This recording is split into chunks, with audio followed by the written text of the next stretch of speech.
Hello, everyone. Welcome to this week's addition to my Inner Goddess Team series, video series. I'm Deborah Roth from Spirited Living, and this is one of the favorite things I've been doing since, the summer that the pandemic started, so 2020, almost every week. And what I am thrilled to bring you to today, hello, Ellen, is to introduce you to, if you don't know her, and she was actually a goddess that I did not know, a Roman goddess, Feronia.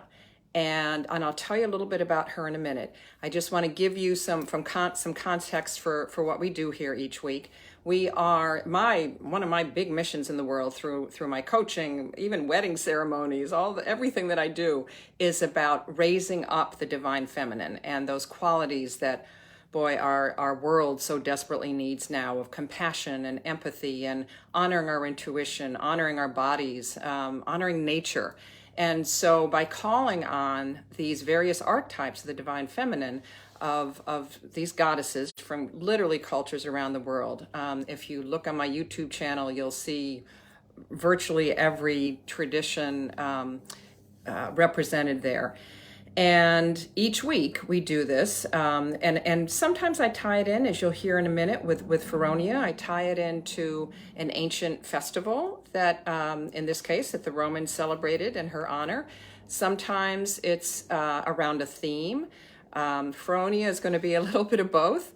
And yet, even if you are watching this, which many people do, not in this particular time, right now, when I'm talking to you, it's mid-November, heading towards Thanksgiving, heading towards Feronia's festival, which was called the Feronia, on November 13th. So yes, all of this is relevant for now, but really the whole point of really embracing the divine feminine and embracing these archetypes, these goddess archetypes, is that we can call on them and we can call on their qualities whenever we need them. Each goddess that I highlight here represents some part of ourselves that at some point or another, maybe not this week, maybe not next month, whatever, but that we may call on as a symbolic reminder to embody the qualities that she represents. So with that little bit of overview, and on my YouTube channel, there's actually a place that you can click at the end of the video that goes into more detail about what this divinely feminine energy is about and why it is that I'm doing what I am. So I invite you to journey with me to meet Feronia. As I said, there's a celebration, a festival that she was honored in. It was actually called the Plebeian Games on November 13th in ancient Rome. And they were sports contests and all kinds of things games to honor her. And she was considered, she's a fire goddess, and her symbols are fire and coal. And it's funny, I was thinking, I don't have charcoal because I live in the city and I don't have a grill. But what I do have, and I almost forgot, I have a little piece of the charcoal that I use in my women's circles to burn incense. And this is very truly charcoal. If you have something like this, if you have a lump of charcoal and you live in the country and you have a grill, then use this and set it next to your desk. Use this as a reminder that you can call on Feronia when you need her particular gifts, which I'm going to tell you right now. So she was the goddess. She is one of the goddesses of fertility and abundance and freedom. She was the one that slaves called on to be free. So she has this liberating energy. She's an abundance goddess, which means that she's connected with the harvest, which is also this time of year. It doesn't, now they felt, the ancient Romans, that she could be honored with the first fruits, they call it. And there are actually three different, which I won't go into. I probably have done that elsewhere. 3 different harvest festivals in the fall. So again, a way to call her in, to invoke her, is to offer her up corn, corn, we're past corn. So a later fruit of the harvest, could be apples, it could be pumpkins. So all of these ways are symbolic ways to charge her energy. If you're looking to call in abundance in some way in your life, she's one of the ones to do that. Fertility. She's also, abundance and fertility kind of go hand in hand. She is also a goddess of the wilderness. And it's interesting. I've talked about the last couple of weeks, I've talked about this time of year being a time when we honor wise woman crone goddesses. And she's not identified as that, but nowhere do I see that she has a partner. She's pretty much a lone goddess and very powerful. There are a couple things that I found that some of the Roman writers talked about her. Pliny, so she had a sanctuary at Terracina, and she was, Servius, who was one of the, I'll talk about Plinius in a minute, writes that a fire destroyed the woods around her sanctuary, and the locals were looking to move all of the statues to another location. And then when they started to do that, the burned wood suddenly turned green. So a little message, according to the myth, that Feronia wanted them to stay right where they were.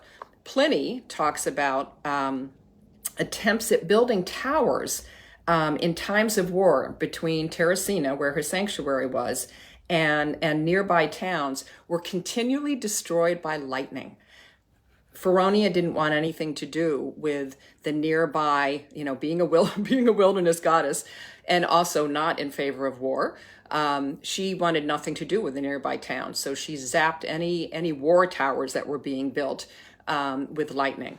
So you can call on Feronia with a piece of charcoal. I found an image of her that I don't know how well you can see her. Yeah, actually, she shows up pretty well if I shine the light on her the right way. I'm not sure it's her. There were actually very few images of Feronia per se, but she is an image of a fire goddess. And as I've often said, all of these images, all of these symbols are evocative for the energy that we're trying to bring up, to invoke. Because symbols are the language of the unconscious, whether they're visual symbols or we're listening to music, all the different sensory ways that we participate in symbolic action. That's basically what ritual is symbolic action. All of those ways are ways that we can bring about change in our lives. So if you have not heard of Feronia, or if you know more about her than I do, she was hard to find information about, so I'm always open to, if people are already connected with her, I would love to hear. Please let me know. What else do I want to tell you about her? Oh, she's also, because she's a fire goddess, she is a great one in the dark of winter, which we're certainly heading into, to light a candle, to invoke her during the darkness, to dispel the fears of winter and of the dark. And because she's connected with these plebeian games, with games and sports, she is this very robust goddess of vitality. So another thing that, yes, I'm not one for pushing away the darkness. I think nature has incredible lessons for us, and just as animals are hibernating this time of year, it's a really powerful time for us to do our own form of hibernating, of going deep, of reflecting over the past year or over the past season, whatever you're drawn to do. At the same time, we need sustenance. We need to keep going. And so Feronia can give us a little bit of light in the darkness, can give us a little bit of sustenance with her vitality. And she's a great one too. If you wanted to build a bonfire in your backyard, that's a perfect tribute to Feronia. And throw into it anger, whatever notes, whatever anger, whatever tensions that you want to release, that you want to let go of. All of these are ways to really honor Feronia as the fire goddess that she is, that you can embody yourself. We carry all of these archetypes, all of us, male, female, whatever gender, however you identify gender-wise, we carry all of these archetypes, all of this energy within us. So as I said, even if you're not watching this right around her November 13th festival day, you can call on this vital fiery energy anytime. So the chant which I can't believe I've never sung here before. I went back and looked at my notes over the last 2+ years. The fire chant that I want to share with you, that you can also use maybe as you're dancing around the bonfire to welcome her into your midst, into your life and your work. Isn't that a cool thought to think about, bringing these goddesses into your work? Think about that. So the fire chant goes like this, very kind of witchy.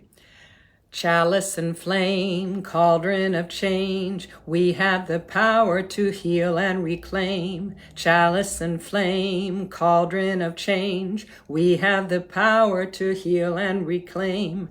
Chalice and flame, cauldron of change, we have the power to heal and reclaim. So sing that as you dance around. If you don't have a bonfire, dance around a bunch of candles to invoke Feronia right on her feast day on November 13th, coming up in a few days. And think of how it is that you want to release any anger, any tension into her fire, into her wisdom, and transform it into powerful action, whatever that looks like for you.